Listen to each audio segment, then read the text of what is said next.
Mga kasayan, RS100 Yamaha. Nasira na yung kanyang yung kanyang headlight socket. Kaya wala siyang ilaw. Wala siyang mabiling headlight socket at itong ilaw naman pag bibili niya, mahal yung isang mahal yung isang set kasi old na tong RS100. Bali ang gagawin natin kasi magmo-modified na lang tayo dito. Dito siya nakalagay. Ang una natin gagawin dito, harapin natin yung kanyang sentro Kailangan matandaan niyo yung sentro. Ito yung tornilyuan, ito siya Ganito yung niyan. Ito yung sentro. Kailangan makita na matandaan natin kung nasa yung sentro dito Ito dahil may naman to, may tama na yung salamin niya, dito tayo magtatanda. Sentro, dito. Ayan dito yung sentro natin. Pag tinanggal natin, ayun, diretsuin natin to, mas madali. Ayun na yung sentro natin Kailangan alam natin yung sentro para yung ilaw natin tumama yung pagkakalagay natin ng high and low. Ito na yung palatandaan natin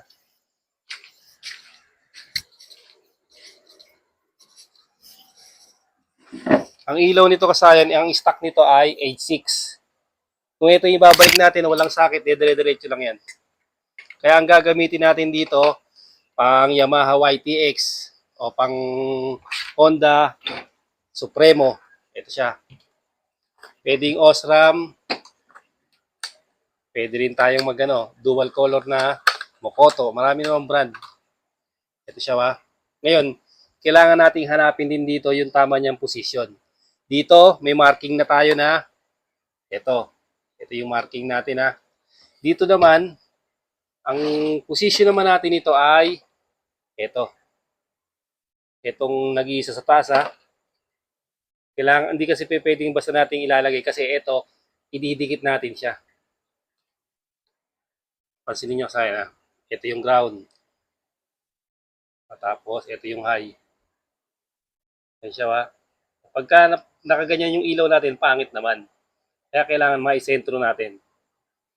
Yan, ganyan yung sentro Pansinin nyo nakaganyan yung sentro.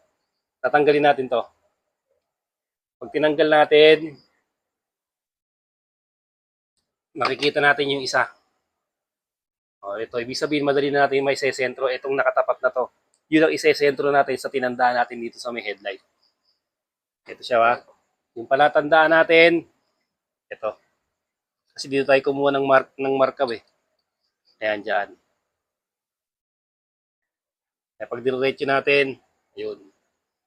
Ngayon, pag nahanap natin yung sentro dito, hanapin din natin yung sentro. At ito nga yung sentro, yung isa.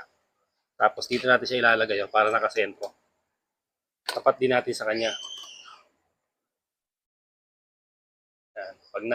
Pag naitapat na natin, ididikit muna natin siya. Gagamit tayo dito ng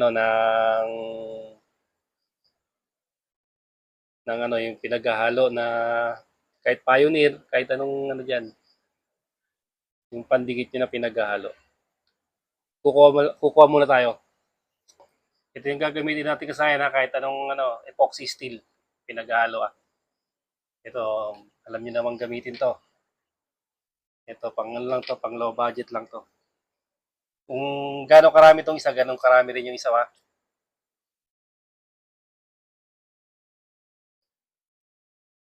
Balance lang. Paglagay natin. Yan. Tapos, mimix lang natin to. Basic na to, hindi ko na ipapakita sa inyo Tapos, didikit na natin to, nakatulad nito. Ayan siya kasay na, idikit na natin Dumikit na yung epoxy steel natin. Kahit hilahin na natin yan, pumwersa pa kayo, hindi na siya matatanggal. Ginamit natin ay epoxy steel. Kahit anong brand, pwede. Siya kasay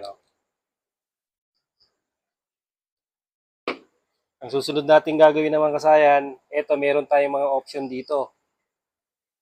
Pwede nating mag-wire lang tayo, lagyan lang natin ng wire, pwede na. Or, pwede tayong gumamit ng i-terminal. I-terminal, yung relay terminal, yung sinusuksok lang sa kanya. Yung sinusuksok na ganito.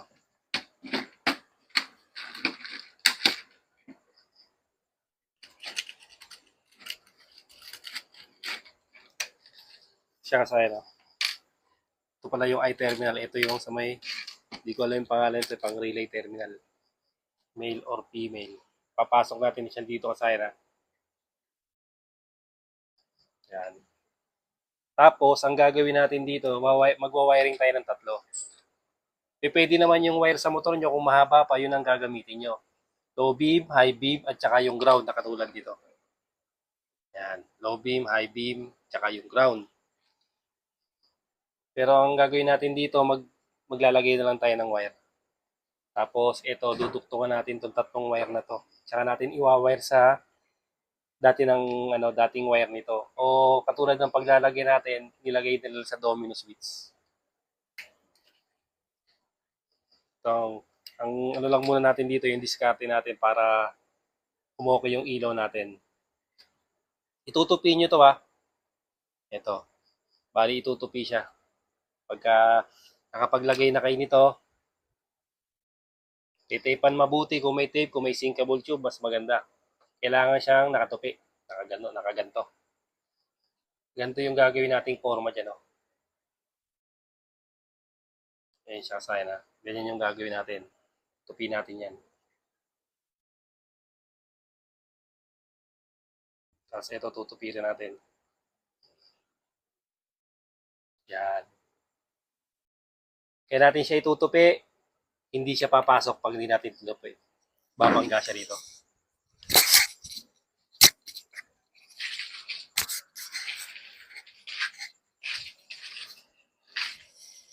Ito siya kasayang pansinin nyo.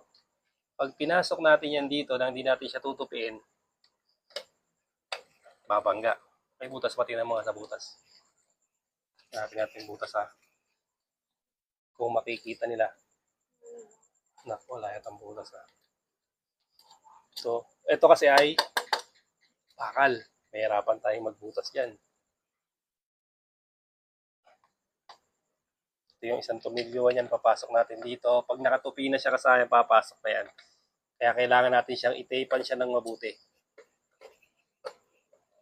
Pasok siya rin, pasok yan. Pag hindi siya nakatupi, hindi siya papasok, hindi siya lalapat. Kasi babangga na yung pinakadulo. Babangga yung pinakadulo niya. Iano lang natin yan, gagano lang natin. Kasi tinry ko nang hindi ko muna siya nilagyan. Pag hindi siya nilagyan, hindi siya pumapasok. Dahil bumabangga. Tutok sa tornilyuan. Ayan ang tornilyuan niya. Isang tornilyuan. Pansinin nyo kasi ano. Ayan, lapat na siya. Tapos yung ilaw natin, ano na yan, nakasentro na yan. Mag-wire tayo niyan, tapos bibili tayo ng relay terminal. Tutuloy natin bukas mga kasayan. Ito na kasayan, ayan yung setup natin. Naka-terminal na tayo Yung pinanglalagay natin sa relay o sa busina para disuksok lang din tayo. Tapos, ito yung ground niya kasayan sa tapat. Ito yung ground niya, tapos ito naman yung low beam, ito yung high beam. Bali, itong ground ng kulay dito ay black. Kung saan yung tinanggal dati, doon din natin siya ibabalik. Tapos, itong low beam natin yung green. Tapos, ito namang high beam yellow. Ikakabit lang natin siya kasayan para matesting natin na katulad nito. Kaya na kasayan, lapat na siya. Lapat na ngayon kasayan. Kung tayo, kung nakataas, madali lang naman siya ibaba. Luwagan lang natin siya. Bababa. Tapos, iangat. Testing natin. Low beam natin. Ang low beam natin dyan ay yellow. Ayan siya. Tapos yung high beam natin yung white. Ayan siya tayo. Pag nabababaan kayo, pwede siyang iangat Dito. Dito yung angatan at babaan Ayun pansinin nyo. Pag ibaba, tataas. Kinakagandaan, madali na siyang ibaba taas. Importante nakuha natin yung Yan yung high beam natin at low beam. Yan. Galing sa pag-ulan kasaya, kaya ganyan yung ilaw natin, pero kung hindi umulan, mas malinaw yan. Ganun lang kasi yung yung pag-modified natin sa ating Yamaha RS100. Dating H6, ginawa nating H4. Tapos yung dinikit lang natin yung ano niya, dinikit lang natin ang epoxy steel. Ayun, meron tayong magandang headlight. Hanggang dito na lang mga kasayan. Salamat sa panonood.